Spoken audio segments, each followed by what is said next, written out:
설교 제목 같이 읽어보겠습니다. 시작. 아멘. 십자가의 능력이라는 제목으로 하나님 말씀 같이 함께 나누겠습니다. 기독교의 본질은 십자가입니다. 기독교의 신앙의 핵심도 십자가이며 우리가 믿는 신앙의 최고의 가치도 십자가인 줄 믿습니다. 그래서인지 이 십자가를 감추고 이 십자가를 훼손시키려는 시도가 역사 이래로 참 많았습니다. 그래서인지 가장 먼저 예수님이 십자가에 달리실 때 예수님 혼자 십자가에 못 박히면 주목을 받으니까 중범죄자 둘을 옆에 같이 달아놨어요. 그래서 골고다 언덕에 세 개의 십자가가 세워짐으로 말미암아 이쪽도 죄인, 저쪽도 죄인, 그래서 중간에 있는 예수님도 같은 죄인인 것처럼 만들었어요. 이후에 기독교 역사를 쭉 보게 되면요, 지난 2000년 동안 이 예수님의 십자가를 지우려는 그런 음모와 그런 시도가 끊임없이 시행되었고 오늘도 계속되고 있고 아마 이 세상이 끝날 때까지 이런 시도는 멈추지 않을 것입니다. 중국 같은 경우도요, 지금 선교사님들 다 쫓겨났어요. 남아있는 교회들에게 가장 먼저 내린 행정 조치가 뭐냐면요, 건물 놔둬라. 그런데 십자가는 없애라. 십자가 철거 명령이 내려졌어요. 이것 때문에 중국의 저장성 같은 경우에는요, 이 십자가 제거를 거부하다가 이 수많은 사람들이 유혈 충돌로 다치기도 했었습니다. 우리나라요? 우리나라도요, 희한하게도 하나님의 교회라는 이단이 있는데 이 이단은 신기하게도 교회 건물만 매입합니다. 아니, 건물과 빌딩이 그렇게 많은데요, 늘 보면 교회 건물만 매입하거나 경매 낙찰받아가지고 그걸 사버려요. 근데 가장 먼저 하는 게 뭐냐면 십자가를 떼버립니다. 그리고 거기다가 간판을 다는데 안상홍 증인교회 이렇게 달고 있어요. 여러분, 안상홍은 죽은 지 40년 지났어요. 근데 지금 또 재림예수라고 그들은 철떡같이 믿고 있습니다. 가장 심각한 것은 미국입니다. 지난번에 바이든 대통령이 취임식할 때, 미국은 아직까지 이런 전통이 있거든요. 미국 대통령이 취임식하면 목사님이 축복 기도를 해요. 근데 지난번 바이든 대통령 취임식할 때 깜짝 놀랄 만한 일이 있었습니다. 그때 취임식 때 오셨던 목사님이 실버스터 비먼 목사님인데, 이분이 기도를 쭉 하다가 끝에 이렇게 기도했어요. 다양한 종교의 이름으로 기도합니다. 아멘. 목사님이요. 목사님이 마지막 쭉 기도하다가 끝에 그렇게 한 거예요. 미국은요, 하원을 개원할 때도 목사님이 나와서 기도하는 전통이 있습니다. 근데 지난번 그 하원에서 개원할 때 엠마누엘 클레이버라는 장로교 목사님이 나와서 기도했는데, 이분도 기도를 다 하고 나서 뭐라고 했냐면 끝에 브라만의 이름으로 기도하고, 브라만은 뭐냐면 인도 힌두 귀신이에요. 브라만의 이름으로 기도하고 다양한 종교, 다양한 이름으로 불리워지는 신들의 이름으로 기도합니다. 이랬단 말이에요. 여러분, 역사 이래로 예수님을 지우고 예수님을 지우려는 시도가 시도되었지만 뭔가 이 시대는 더 심각하다는 게 느끼지 않습니까? 저만 그런가요? 뭔가 좀 이상해요. 여러분, 그렇습니다. 지금 시대는요, 이상하게도 목사들이 예수 이름으로 기도하지를 않아요. 이상하게도 목사들이 기도할 때 십자가 설교를 안 해요. 제일 인기 없는 설교가 십자가예요. 십자가 설교는 듣기 불편하니까 그거 빼고 해달라는 거예요. 그래서 십자가 설교를 안 하고요, 예수 그리스도의 복음을 전하지를 않아요. 실제로 통계를 보니까 지난 한 해 미국에서 제일 많이 설교한 내용이 뭐냐면 평화와 희망이었다 그럽니다. 미국 내에서 데이터가 나왔는데 제일 많이 불려워졌던 찬양의 주제가 뭐냐면 위로와 소망이에요. 페이스 라이프 데이터 통계에 가면요, 작년 한 해 제일 인기 많았던 설교 주제가 외로움, 우정, 두려움, 고통, 위로, 슬픔, 스트레스, 이걸 가져서 설교한 거예요. 그 중에 제일 인기 있었던 설교 1위가 뭐냐면 평안이에요. 평안. 2위가 희망입니다. 평안, 희망, 평안, 희망. 여러분, 이렇게 흘러가는 시대의 상황을 여러분들은 깨어서 분별할 수 있게 되시기를 바랍니다. 여러분 누구나 다 이렇게 사니까 이게 시대의 트렌드인가 보다. 여러분들은 그렇게 여기지 마시고 진리와 비진리를 구분하되 우리는 참 진리를 붙잡고 살아가는 자들이 다 되시기를 바랍니다. 여러분, 그래서 오늘은요 제가 십자가를 전하려고 합니다. 세상이 그렇게도 지우려고 시도하고 마귀가 그렇게 싫어해서 훼손시키고 변질시키는 십자가를 우리는 말씀을 통해 확인하고 이 말씀을 통해 다시 한번 그동안 가려졌던 그 십자가를 우리는 드러내고 우리는 붙잡고 우리는 선포하며 살게 되시기를 주님의 이름으로 축원합니다. 그래서 오늘 말씀을 통해서 이 십자가가 어떤 의미인지, 왜 십자가를 붙들어야 되는지, 그리고 이 십자가에 왜 나를 살리는 능력이 담겨 있는 것인지 우리가 말씀을 통해 꼭 발견하게 되시기를 바랍니다. 자, 십자가는 기독교의 중심 진리예요. 아멘이시죠? 자, 그러면 왜 하필 십자가일까? 사실 십자가는 좋은 이미지가 아닙니다. 세련되고 고상한 게 아니죠. 2000년 전 예수님이 매달렸던 십자가는요, 그 당시 전 세계를 지배하던 로마의 사형 제도 중에 하나였었습니다. 이게 얼마나 잔혹한 형벌이었던지 이게 로마 시민권자들에게는 절대로 십자가형을 행할 수가 없다라고 아예 못 박아놨어요. 그걸 정해놨어요. 왜냐하면 이 십자가형은 너무나도 비인간적이고 완벽한 저주를 나타내는 것이기 때문에, 그래서 십자가형은 누구에게 해당되었느냐? 인간 취급을 받지 못했던 노예들이나 그 다음에 국가를 모반하려는 시도를 했던 정치범들, 이 사람들에게만, 이 반란자들에게만 가장 잔인하게 처형하는 방법이었던 것입니다.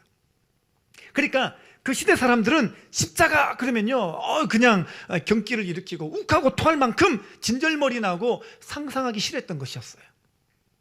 그런데 이런 반역적이고 반정서적인 이 십자가를 왜 교회는, 왜 기독교는 생명처럼 여기고 신앙의 전부로 여기는 것일까요? 신약성경 27권 중에서 14권이나 저술했던 바울의 고백, 이 바울의 고백에도 유난히 십자가를 자랑하고 십자가를 드러내고 십자가만 전부로 여기는 고백이 왜 많은 걸까요? 자, 갈라디아서 6장 14절 보겠습니다. 바울의 고백입니다. 시작.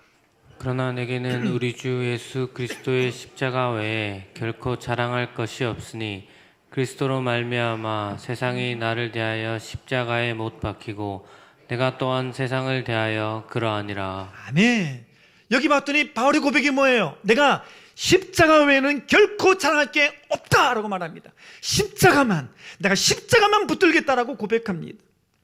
이뿐만 아니라 골로새서 2장 2절에서 3절 보니까 이렇게 말합니다. 같이 읽겠습니다. 시작. 이는 그들로 마음의 위안을 받고 사랑 안에서 연합하여 확실한 이해의 모든 풍성함과 하나님의 비밀인 그리스도를 깨닫게 하려 함이니 그 안에서 지혜와 지식의 모든 보화가 감추어져 있느니라. 아멘. 자, 여기 말씀 보세요. 여기 나와 있는 그리스도, 이거는요 십자가의 그리스도를 말하는 거예요. 이 문맥이요 십자가의 그리스도를 나타내는 거예요. 그러니까 이 십자가의 그리스도 안에는요 모든 것이 담겨 있을 뿐만 아니라 그 안에 모든 지혜와 지식의 보화가 다 감춰 있다라고 얘기하고 있는 것입니다.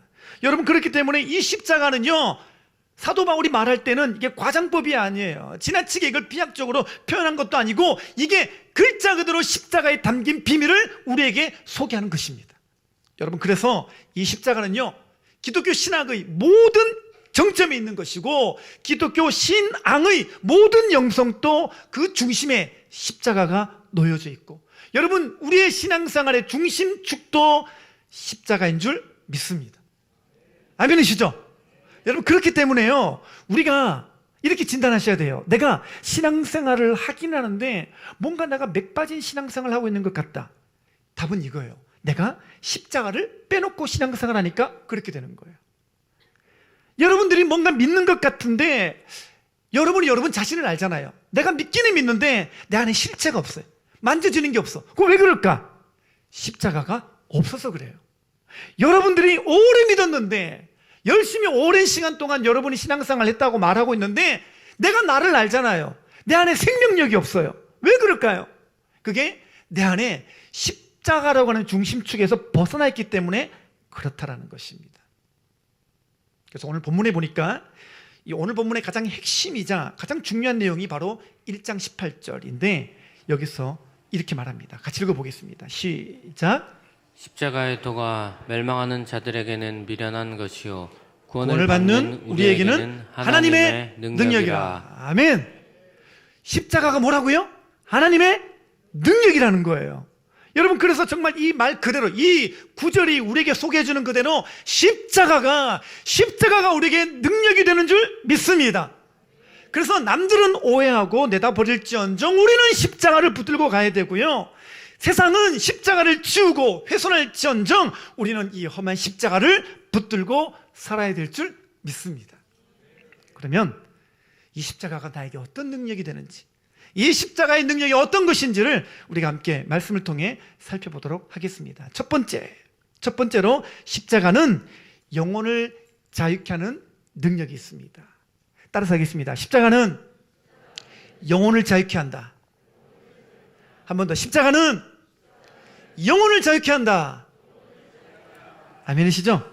자, 고린도전서 1장 19절부터 21절 본문 읽어보겠습니다. 시작. 기록된 바 내가 지혜 있는 자들의 지혜를 멸하고 총명한 자들의 총명을 폐하리라 하였으니 지혜 있는 자가 어디 있느냐, 선비가 어디 있느냐, 이 세대의 변론가가 어디 있느냐. 하나님께서 이 세상의 지혜를 미련하게 하신 것이 아니냐. 하나님의 지혜에 있어서는 이 세상이 자기 지혜로 하나님을 알지 못하므로 하나님께서 전도에 미련한 것으로 믿는 자들을 구원하시기를 기뻐하셨도다. 아멘. 자, 여기 보니까 기록된 바라고 했죠. 기록된 바. 이게 기록된 바라고 말한 이유는 뭐냐면 이 본문이 이사야서 말씀을 인용했기 때문에 그래요. 당시 이사야 선지자가 살던 시대는요, 이 국제 정세가 되게 요동치면서 사실 이스라엘의 운명이 이 바람 앞에 등불처럼 되게 위태위태했단 말이에요. 그래서 이 이스라엘 백성들이 살 길을 찾기 위해서 가장 지혜로운 사람과 총명한 사람과, 여기 보니까 선비라고 나와 있죠. 선비는 학자를 말하는 거예요. 학자들과 변론가들을 모아가지고 놓고 연구를 했어요. 그랬더니 이스라엘 민족이 살기 위한 결론이 뭐냐? 여호와께로 돌아가자면 좋겠는데 그게 아니었어요. 이게 뭐냐면, 그들의 결론이 뭐냐면 힘센 나라들에게 더 아부떨고 더 긴밀한 동맹을 맺자 이거였어요. 결론이 그거였어요. 여러분, 이게 세상 지혜와 총명의 결과예요. 여기 적어놨잖아요. 지혜 있는 자들 모아다 놓고, 총명 있는 자를 모아다 놓고, 학자들을 모아놓고, 변론가들을 모아놓고 연구했더니 결론이 뭐냐면 그냥 세상에 더 아부떨고 세상과 더 짝이 되어가지고 세상과 동맹 맺어 살아가자 이거라는 거예요. 여러분, 뭔가 여기서 여러분이 중요한 핵심을 발견했을 거예요. 뭐예요? 여러분, 세상의 총명과 세상의 모든 지혜의 공통점이 뭐냐면 이거예요. 하나님 빼고 다 해보는 거예요. 하나님께로 돌아가는 거 빼고 할 수 있는 모든 시도를 다 해보겠다라는 거예요. 그래야만 속이 후련하다라는 거예요. 그러니까 세상의 지혜는요, 늘 주님께 돌아가는 것 빼고 하나님 빼고 모든 시도를 다 하는 거예요. 인생들 다 그렇잖아요. 모든 인생들이요, 하나님 빼고 내가 다 해보겠다. 이스라엘 백성들의 결과가 무엇입니까? 망한 이스라엘이 되고 말았어요. 여러분, 지금 방금 읽은 본문에 보니까 지혜, 총명, 선비, 학자, 변론가 이런 단어가 나오고 있잖아요. 지혜, 총명, 학자, 변론가, 요 네 가지, 이 네 가지를 모두 다 구비하고 있는 사람이 있어요. 누구냐면 요한복음 3장에 나오는 니고데모예요. 니고데모. 우리가 보통은 이 니고데모를 참 무시하거든요. 이 니고데모가 무시할 만한 사람이 아닌데, 여러분 천국 가면은 니고데모 이분을 좀 알아봐 주시기를 바랍니다. 대단한 분이셔요, 이분이요. 여러분, 니고데모가 누구냐면요, 여기 보세요. 전 인류 중에 딱 한 민족 뽑았는데 그게 유대인이에요. 근데 이 유대인 가운데서도 유독 하나님을 특별하게 믿기에 구별되었다는 뜻의 바리새인들이 있었어요. 근데 이 바리새인 중에서도 가장 율법에 흠이 없다고 인정받은 바리새파 지도자들 중에서 사내들인 공회가 있어요. 이 사내들인 공회의 70명 중에서도 가장 탑 우두머리가 누구냐? 니고데모예요. 이제 좀 알아주시는 눈빛입니다. 이분이 이런 분이셔요. 그래서 제가 성경 보니까 오늘 본문에 고린도전서 1장 19절에서 20절에 나오는 이 사람과 딱 일치되는 사람이 누군가? 니고데모예요. 니고데모. 당시 하나님 앞에 의로워지려고 진지했던 그런 바리새인들이 다 많았지만 예수님 시대의 바리새인들은요, 사실 다 외식하고 껍데기만 번지르한 게 대부분이었는데, 사실 이 니고데모는요, 정말 하나님 앞에서 최선을 다해 살아보려고 노력했던 사람이었어요. 그러니까 한마디로 말하자면 이 니고데모는요, 다 가졌고 다 가졌을 뿐만 아니라 그는 다 해본 사람이에요. 그러니까 최상의 조건을 가지고 최선을 다해 살았던 사람이 니고데모예요. 근데 문제가 생겼어요. 그게 뭐냐면 다 해봤는데, 인간으로 할 수 있는 최상의 조건을 가지고 최선을 다해 살아봤는데 인생에 만족이 안 드는 거예요. 만족이 안 돼요. 뭘 하면 할수록, 뭘 이루면 이룰수록, 더 높은 자리에 올라가면 올라갈수록 영적인 공허감이 막 밀려오고 이게 더 커져가는 거예요. 그래서 요한복음 3장에 봤더니 이 니고데모가 정치적인 위험을 무릅쓰고 예수님을 언제요? 밤에 몰래 찾아왔다고 해요. 그리고 예수님께 묻는 게 그거예요. 예수님, 내 지혜로, 내 총명으로, 내 능력과 내 최선으로 잘 믿어 보려고 제가 노력했는데 아무리 했어도 그게 안 돼요. 뭐가 문제죠? 왜 안 되죠? 저 좀 도와주세요.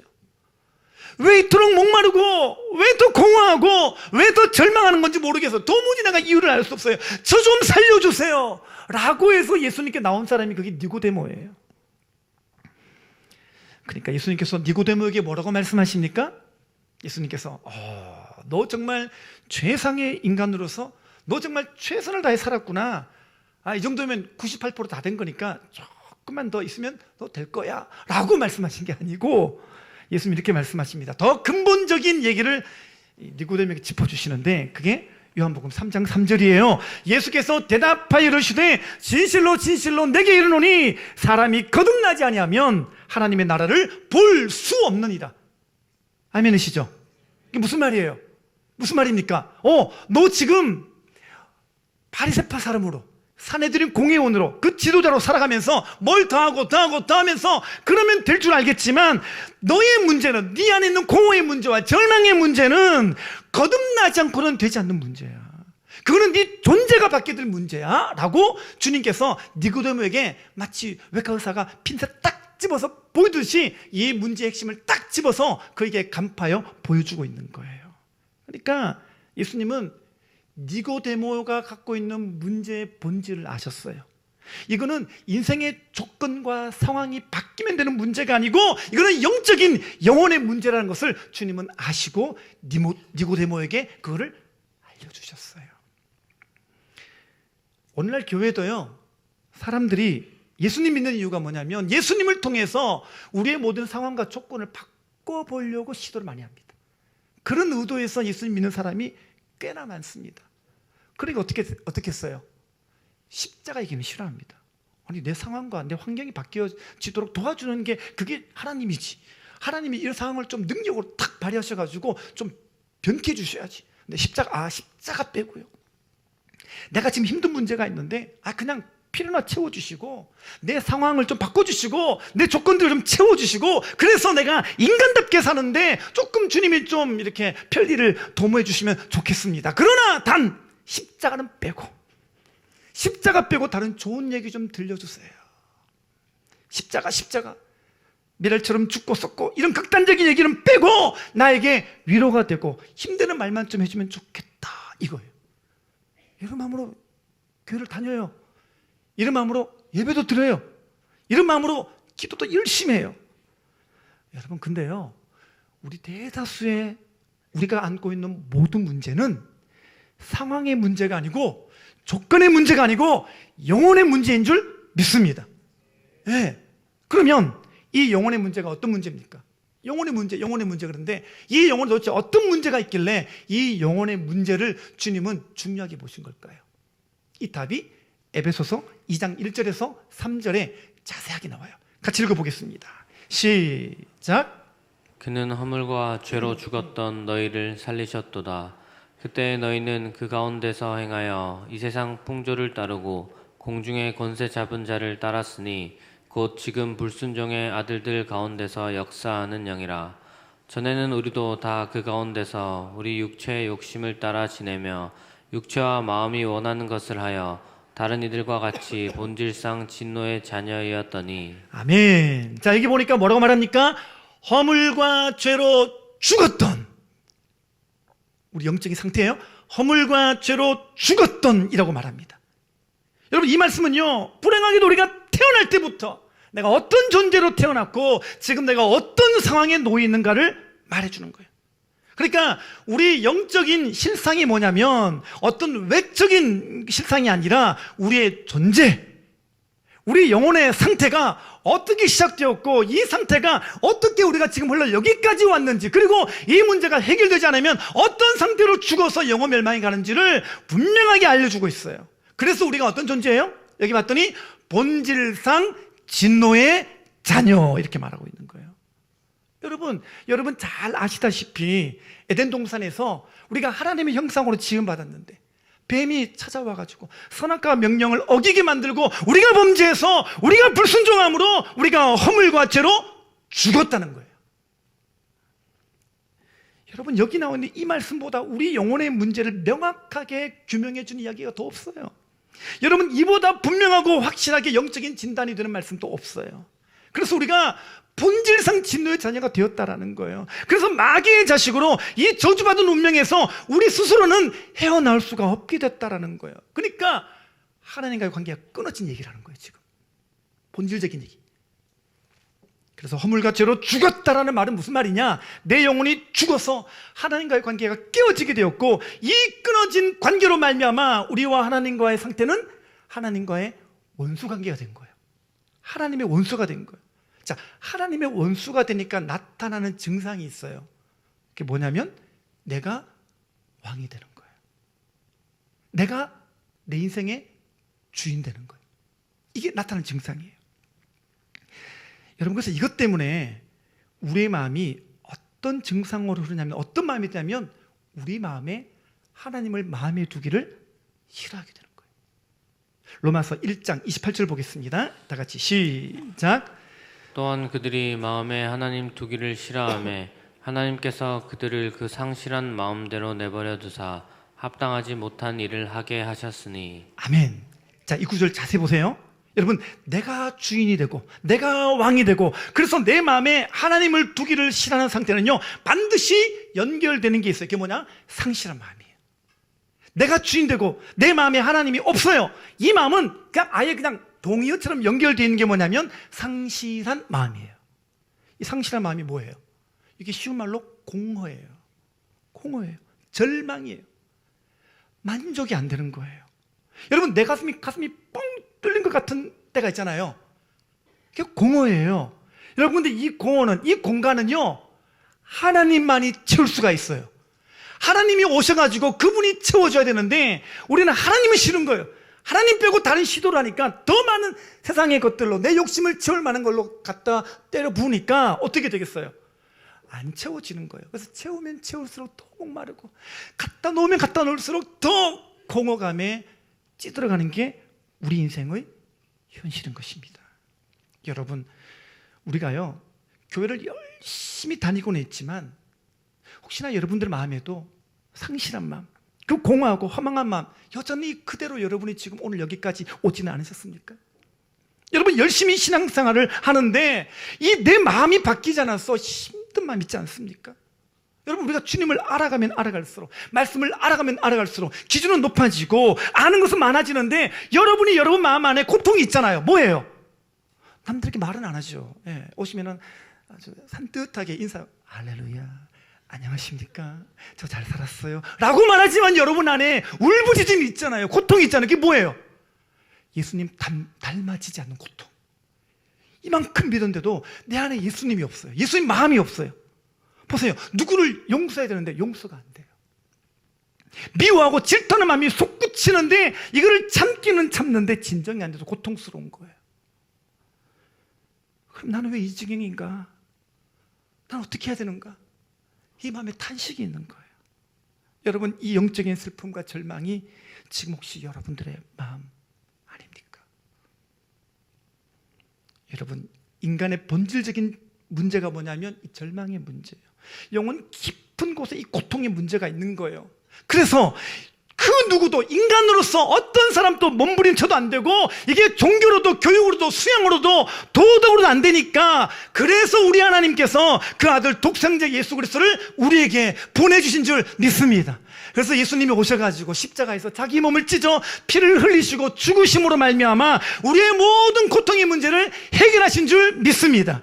여러분, 그래서 이 십자가가 뭐예요? 그래서 이 십자가를 복음이라고 해요. 아멘이죠? 여러분, 이 십자가가 사람 살리는 생명이고요, 이 십자가가 이 땅 살면서 우리가 붙들어야 될 유일한 소망인 줄 믿습니다. 그래서 이 십자가는요, 주님과의 관계를 회복시켜주는 자리예요. 여러분, 우리가요 십자가 그러는데 이 끊어진, 이 주님과의 단절되어진, 이 주님과 상관없이 살던 우리가 다시 한번 주님과 연결되어짐으로 말미암아 영적인 회복이 일어나고 영혼의 자유가 생겨나고 이 영혼이 사는 일이 예수 그리스도의 십자가를 통해서 주어지는 줄 믿습니다. 그래서 우리가 십자가로 돌아가야 돼요. 여러분이 가장 먼저 십자가로 돌아간다는 의미는 뭐냐면 주님과의 관계가 회복되는 거예요. 이게 중요합니다.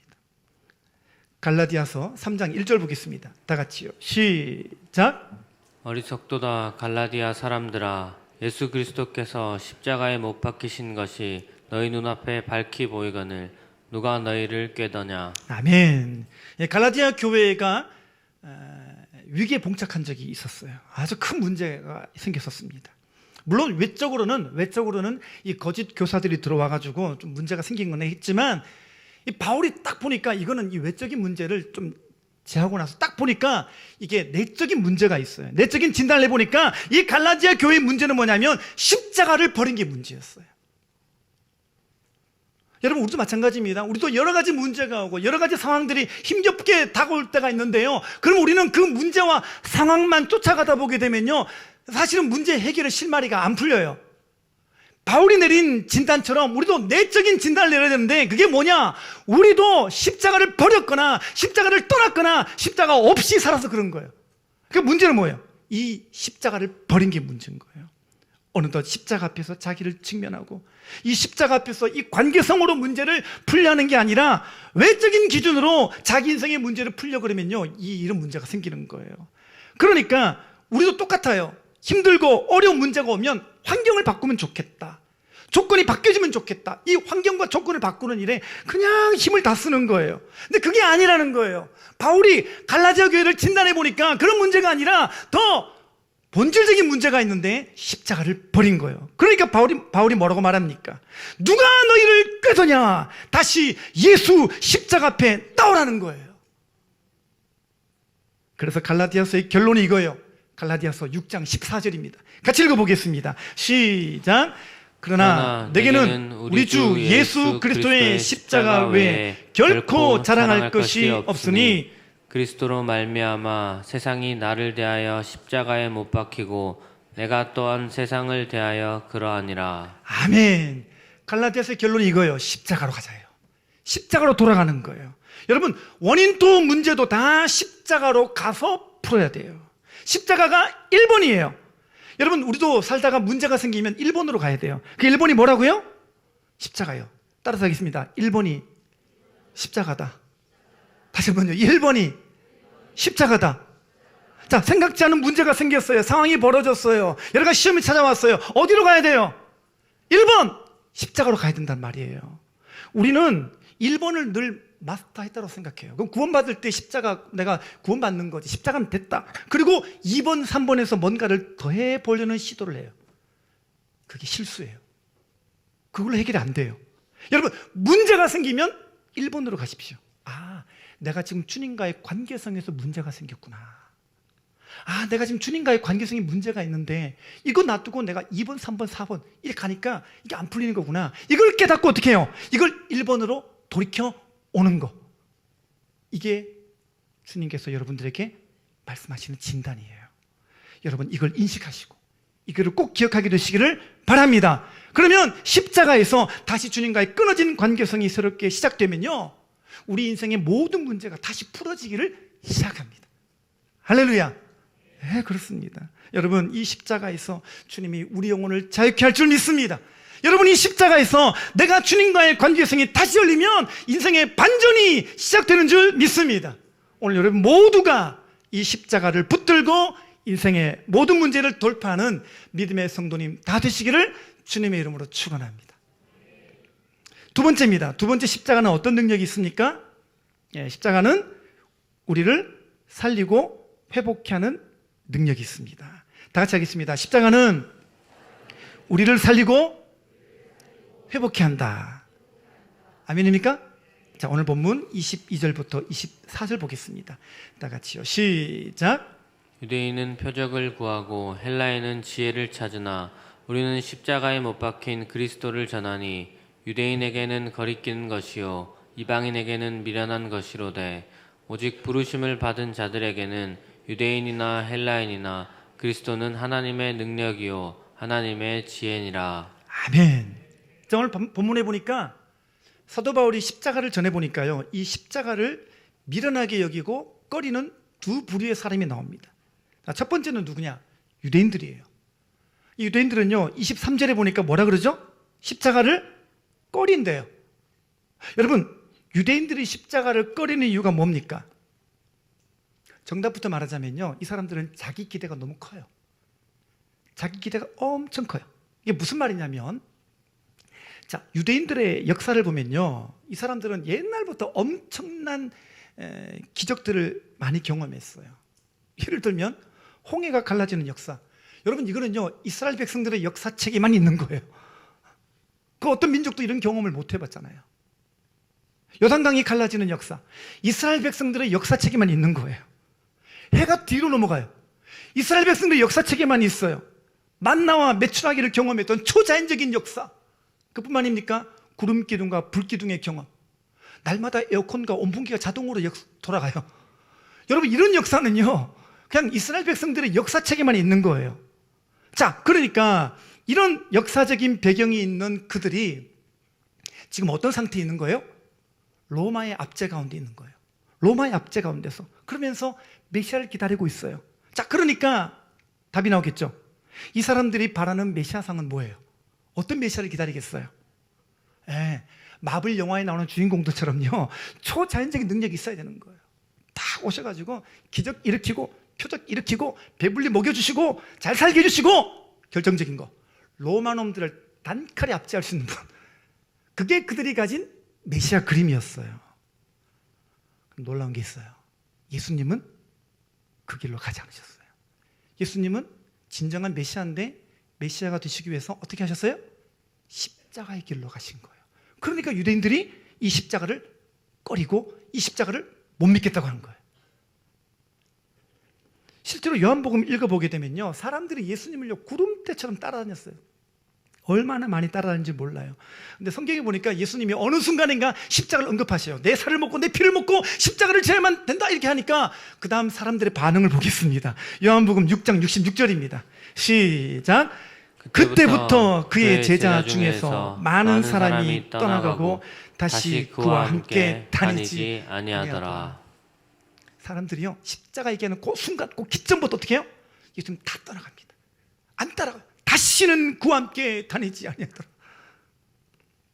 여러분, 오늘 우리 안에 유대인 같은 마음이 있으면 안 된다는 거예요. 주님께서 내 삶 속에 기적을 일으켜주시고 막 또 신병을 열어주시고 막 왔다 들었다 환상 보여주시고 막 계속 그런 걸 꿈꾸는 사람들은요 십자가 얘기하면요 이건 아닌데 그러고 가요. 두 번째는 헬라 이방인들입니다. 헬라 사람들은요 토론을 즐기고 사색을 좋아하고 지성을 자랑했던 사람들이에요. 토론을 즐기고 사색과 지성을 자랑해요. 아주 고상해 보이죠? 아주 뭔가 좀 고상한 사람처럼 보이죠? 그런데 이 사람들에게 치명적인 약점이 있어요. 그게 뭐냐? 자기 머리로 이해, 납득, 공감이 안 되면 안 받아들여요. 내 머리로 이해, 납득, 공감이 돼야 따라가는 거예요.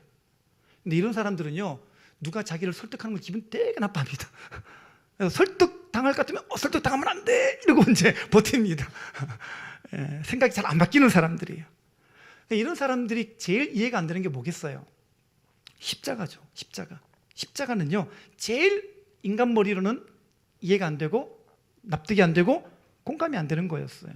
자, 그래서 바울이 22절에서 그 말씀하시는 거예요. 읽어볼까요? 시작.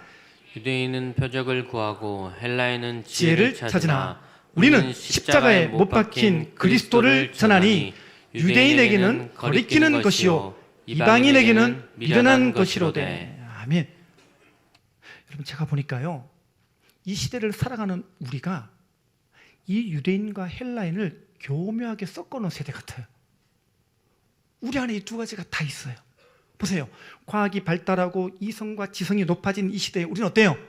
내 머리로 이해가 안 되면 안 믿으려고 그래요. 내 눈에 보여주면 내가 믿겠다. 안 믿겠다. 그런 거 아니면 안 믿겠다라는 거예요. 여러분, 너무 헬라인 닮았죠? 이뿐만입니까? 신앙생활 도와주겠다고 하는데도요, 전에 다니는 교회에서는, 내가 전에 다녔던 선교단체에서는 내가 그렇게 안 배웠는데, 자기 신앙 기준에 틀이 있어요. 선교고 안 배웁니다. 여러분, 성경 열고 복음을 가르쳐 주는데요, 난 전에는 이런 거 이렇게 안 배웠는데, 그러고 안 받아들여요. 여러분, 이게 유대인 같은 모습인 거예요. 여러분, 저는 여러분 가운데 이런 모습이 아무도 없게 되시기를 바랍니다. 여러분이요, 그동안 어떻게 살아오셨고, 여러분이 지난 살아온 과정 가운데 어떤 신앙 이력이 있고, 어디서 뭘 배웠던지 간에 우리가 다시 서야 되는 자리는 십자가와 예수 그리스도의 복음인 줄 믿습니다. 그 앞에 직면해야 돼요. 여러분, 그래서 내 마음속에, 이 심령 속에 십자가가 있는지, 예수 그리스도가 내 인생에 어떤 의미인지, 그리고 매일매일마다 내가 십자가의 복음의 기준점에 그렇게 내 인생이 정렬되어 있는지, 이런 거를 목장에서 도와주겠다고, 목자가 여러분 붙들고 양육하겠다고 그러면요, 여러분이 잘 좀 따라와 주시면 감사하겠습니다. 난 저렇게 안 배웠는데 이게 왜 이렇게 빡세냐 이러면 안 됩니다. 우리가 항상 돌아갈 곳은 십자가와 복음이에요. 십자가와 예수 그리스도의 복음이에요. 자, 그래서 24절에서 바울이 이렇게 말씀하십니다. 다 같이요. 시작. 오직 부르심을 받은 자들에게는 유대인이나 헬라인이나 그리스도는 하나님의 능력이요 하나님의 지혜니라. 아멘. 아멘입니까? 오직 부르심을 받은 사람에게는 유대인 같은 사람이나 헬라인 같은 사람이나 다 어떻게 해요? 그리스도만, 십자가만 능력이고 하나님의 지혜가 되어야 될 줄 믿습니다. 꼭 기억하시기 바랍니다. 이전에 어떤 경험과, 여러분 이전에 어떤 종교적인 체험과, 여러분 이전에 어떤 교회 체험들이 있다 하더라도, 여러분 포중침에서 다시 한번 십자가와 복음을 전해줄 때 그 안으로 오십시오. 거기 오셔서 여러분의 신앙이 다시 한번 기초가 분명해질 때, 그때 진짜 신앙의 부흥이 일어날 줄 믿습니다. 유대인이나 헬라인이나 다 예수 그리스도만 능력이고 지혜가 되는 줄 믿습니다. 여기서 그리스도라는 것은요, 십자가의 그리스도를 말한다고 했어요. 여러분, 십자가의 그리스도가 능력이 된다라는 말은 내가 십자가를 붙든다라는 거예요. 여러분, 내가 십자가를 붙든다라는 말은 내가 예수와 함께 죽고 다시 한번 예수와 함께 사는 그 일이 내 안에 실제가 되는 거예요. 아멘이시죠? 그 일이 실제가 되는 거예요.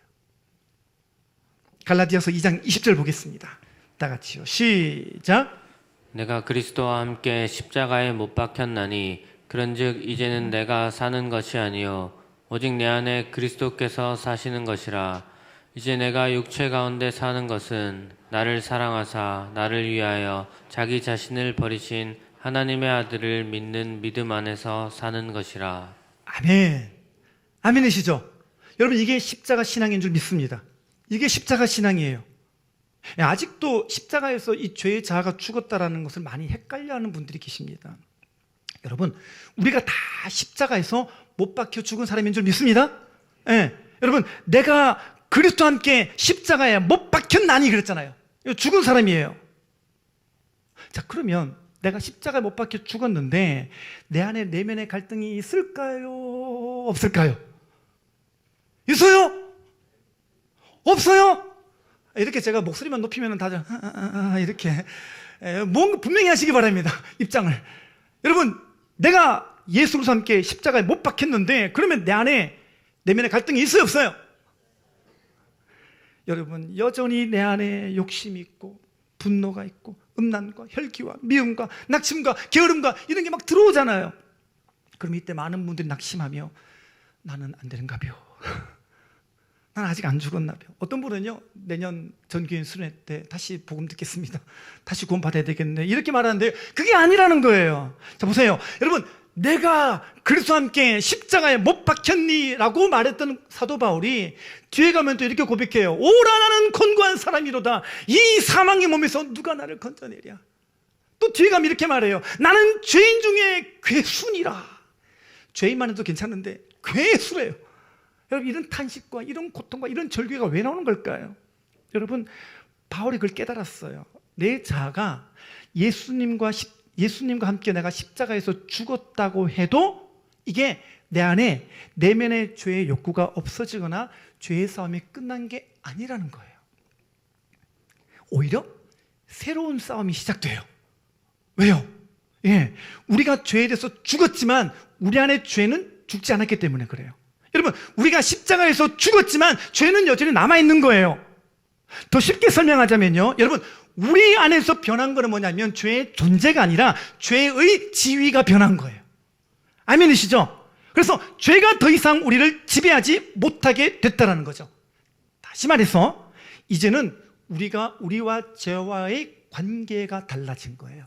할렐루야. 전에는요, 예수님 믿기 전에는요, 죄가 끄는 대로 끌려갔어요. 죄가 시키는 대로, 유혹하면 유혹한 대로 다 넘어지고 다 실패하고 다 무너졌던 게 인생이에요. 어떻게 발버둥 쳐도 죄를 이길 수가 없는데 예수님 믿고 나서 내가 그리스도님께 십자가 못 박히고 난 분도 어떻게 되는 거예요? 이 죄가 내 안에서 힘을 잃어요. 죄가 내 안에서 권세가 사라진 거예요. 이 죄가 내 안에서 능력을 잃어요. 아멘 할 때까지 하겠습니다. 이 죄가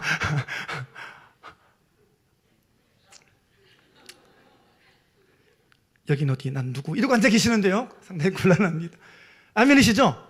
그러니까 죄가 능력을 잃어버려요. 그러니까 죄의 지위가 바뀌어버렸어요. 그래서 우리가 더 이상 죄의 노예가 되지 않아도 되었어요. 그러니까 우리가 뭐라고 고백합니까? 이제 내가 육체 가운데 사는 것은 나를 사랑하사 나를 위하여 자기 자신을 버리신 하나님의 아들을 믿는 믿음 안에서 사는 것이라. 할렐루야. 이 믿음이 이제부터 여러분 안에 십자가로 말미암아 주어진 권능이고 능력임을 믿고 이제 십자가 앞에 나가서 다시 한번 여러분의 모든 인생의 문제가 다시 해결되어지고 다시 정돈되어지고 다시 반전의 역사가 일어나게 되기를 주님의 이름으로 축원합니다. 여러분, 이제는 우리가 십자가라고 하는 영원한 효력 아래에 살게 되는 줄 믿습니다. 이제는요, 이전처럼 죄의 노예가 되지 않도록 해주는 게 십자가예요. 그래서 우리가 언제든 어디서든 십자가 바라보고 십자가 붙들고 십자가를 내가 선택하기만 하면 이 죄의 영향력이 떠나가고 우리가 죄에서 자유하게 되고 이길 힘이 주어지는 줄 믿습니다. 그래서 십자가가 어떤 십자가예요? 나의 죄의 문제를 해결하고 나의 죄의 영향력을 이기게 하고 그로 말미암아 내 삶 가운데 승리를 주는 십자가인 줄 믿습니다. 존 웨슬레라는 사람이 있었어요. 이 사람이 예수님 믿게 된 계기가 좀 특이합니다. 존 웨슬레가요, 나름 예수님을 잘 믿는 줄 알았어요. 잘 믿는 것 같았는데 이분이 이제 어떤 일로 낙심이 들어온 거예요. 다 때려치워버렸어요. 난 그냥 집에 간다. 그리고 배 타고 집으로 가던 중이었는데 그때 이 배가 풍랑을 만났어요. 엄청난 큰 풍랑이었어요. 참담한 심정으로요, 그냥 얼굴이 하얗게 변하고 이젠 죽었다. 다리가 부들부들 떨리고요, 죽음의 공포에 휩싸이게 되었는데 갑자기 노래소리가 들리는 거예요. 저쪽에서 찬송 소리가 들려오는데 본능적으로 딱 달려갔어요. 가보니까 그 배가 요동치는 절체절명의 순간에 모라비안 교도들이라고 있거든요. 모라비안 형제단이라고 있어요. 그들이 거기 모여서 찬송 부르고 있는데 웨슬레가 가서 보고 충격을 받았어요. 왜냐하면 아니, 이 지금 절체절명의 순간에 노래를 부르는 것도 충격인데 그들의 얼굴을 보니까요, 죽음의 공포가 하나도 없는 거예요. 찬송을 부르는데 존 웨슬레가 그렇게 말합니다. 지금 천국의 형상이 저들에게 있다, 이런 표현을 해요. 그럼 천국이 거기 임해 있는 걸 보고 깜짝 놀라게 됩니다. 그러면서 웨슬레가 이런 질문을 하게 되었어요. 내가 믿는 예수님과 저들이 믿는 예수님이 왜 다를까? 나도 예수님 믿고 저들도 예수님 믿는데 너무 다르다라는 거예요. 왜 다를까? 왜 다를까? 그리고 그 자리에서 십자가 앞에 굴복되는 거예요. 십자가의 은혜 앞에 다시 한번 그 인생의 변화를 맞이하게 됩니다. 이후로 이 존 웨슬레가 엄청난 하나님의 사역을 감당하는 위대한 사명자가 되었죠. 여러분, 오늘 우리가 이 질문을 해야 돼요. 내가 믿는 예수님과 저 사람이 믿는 예수님 왜 이렇게 다른가? 그 질문해야 돼요. 나는 문제만 생기면 옛날로 돌아가는데, 나는 어둠만 밀려오면 이겨내지 못하고 쓰러지는데, 나는 몸이 조금 아프기만 하면 문제를 뛰어넘지도 못하는데, 나는 인생의 위기만 오면 이렇게 흔들리고 자빠지는데 왜 저 사람은 다르지? 왜 저 사람은 저렇게 견고하고 흔들리지 않지? 왜 저 사람은 저 상황 속에서도 예수 믿는 신앙과 믿음을 고백하며 저렇게 모든 문제를 돌파할 수 있는 거지? 왜 다를까? 왜 다를까? 그게 바로 십자가의 능력인 줄 믿습니다. 고린도전서 15장 56절 57절 같이 읽어보겠습니다. 시작. 사망이 쏘는 것은 죄요, 죄의 권능은 율법이라. 우리 주 예수 그리스도로 말미암아 우리에게 이김을 주시는 하나님께 감사하노니. 아멘. 여기 이김을 주시는, 그런데 이게 시제가 현재형이라는 게 되게 중요합니다. 주님이 이김을 주시는데 이 이김은 지금 현재도 진행하고 있고 지금 또 부어지고 있고 내일 또 부어질 것이고 우리가 죽는 그 순간까지 주님이 십자가의 은혜에서 흐르게 하는 그 능력으로 우리가 날마다 이기는 것이, 이게 정상인 줄 믿습니다. 이게 가능하게 되는 줄 믿습니다. 이게 실제로 우리 삶 가운데 실제가 될 줄 믿습니다. 여기 우리 주 예수 그리스도로 말미암아 그랬는데, 여러분 요 구절에다가 십자가를 넣어서 읽어보면 문맥이 더 명확해집니다. 한번 읽어보겠습니다. 시작. 사망이 쏘는 것은 죄요, 죄의 권능은 율법이라. 우리 주 예수 그리스도의 십자가로 말미암아 우리에게 이김을 주시는 하나님께 감사하노니. 아멘. 아멘. 십자가가 우리를 하여금 이기게 할 줄 믿습니다. 여러분, 이번에는요 여기 우리에게에다가 자기 이름을 넣어서 읽어보겠습니다. 그냥 한번 해보지 마시고 진짜 믿음을 넣어서 읽어보겠습니다. 자, 다 같이 시작. 사망이 쏘는 것은 죄요, 죄의 권능은 율법이라. 우리 주 예수 그리스도의 십자가로 말미암아 종원에게 이김을 주시는 하나님께 감사하노니. 아멘. 여러분들에게 이김을 주시는 주님을 찬양하시기를 바랍니다. 여러분들에게 이김을 주시는 주님을 날마다 바라보게 되시기를 바랍니다. 여러분들에게 이김을 주는 그 십자가 앞으로 다시 나가 여러분이 그 십자가 주는 능력으로 모든 상황과 모든 어려움과 모든 시험을 능히 돌파할 수 있게 되시기를 바랍니다. 짧은 영상 하나 보시겠는데요, 텍사스의 힐사이드 크리스천 처치라는 곳에서 일어났던 그 실황을 잠깐 좀 보여드리겠는데, 이 목사님이 십자가를 전했는데 이 십자가의 복음이 역사한 거예요. 그 다음 주 또 전했어요. 계속 전하면서 이 교회 안에 십자가로 말미암아 정말 이김을 주시는 주님에 대한 능력이 고백되어지는데 어떤 일이 벌어졌는지 한번 영상으로 확인해 보겠습니다.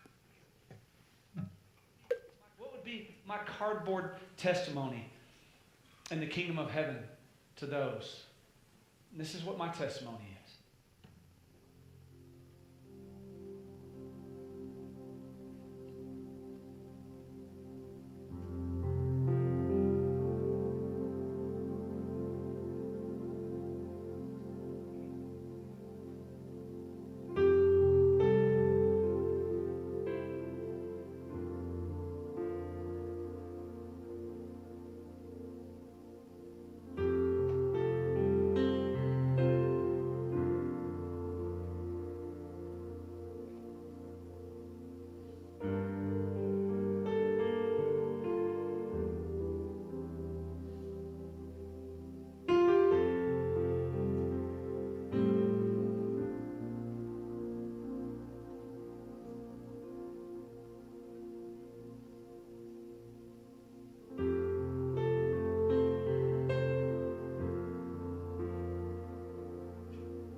오늘 각자의 인생의 한 단면 골판지를 안고 계시죠? 부족과 결핍과 어려움과 탄식과 절망과 아픔의 한 페이지를 여전히 들고 있으나 넘어가지지 않아서 고통받는 분들이 이 중에 계실 거예요. 근데 어떻게 넘어가질까요? 십자가로 넘어가집니다. 십자가가 정말 여러분의 인생 가운데 새로운 전환점을 가져다 줄 믿습니다. 오늘 모두가 다 십자가 은혜로 이제 다 넘어가지게 되시기를 바랍니다. 그리고 그런 간증들이 이제 여러분의 목장 안에, 우리 교회 안에, 여러분의 가정 안에 우리도 많이 넘쳐나는 은혜가 있게 되시기를 바랍니다. 오늘부터 이 십자가를 회복하시기를 바랍니다. 여러분의 모든 인생의 문제와 시련과 고난과 위기에도 다시 십자가로 돌아가 주님과의 관계를 먼저 회복하시고, 그리고 십자가를 붙들 때 흘러나오는 힘과 능력으로 모든 상황을 돌파하며 승리하는 삶을 사는 복된 성도님 다 되시기를 주님의 이름으로 축원합니다. 기도하겠습니다.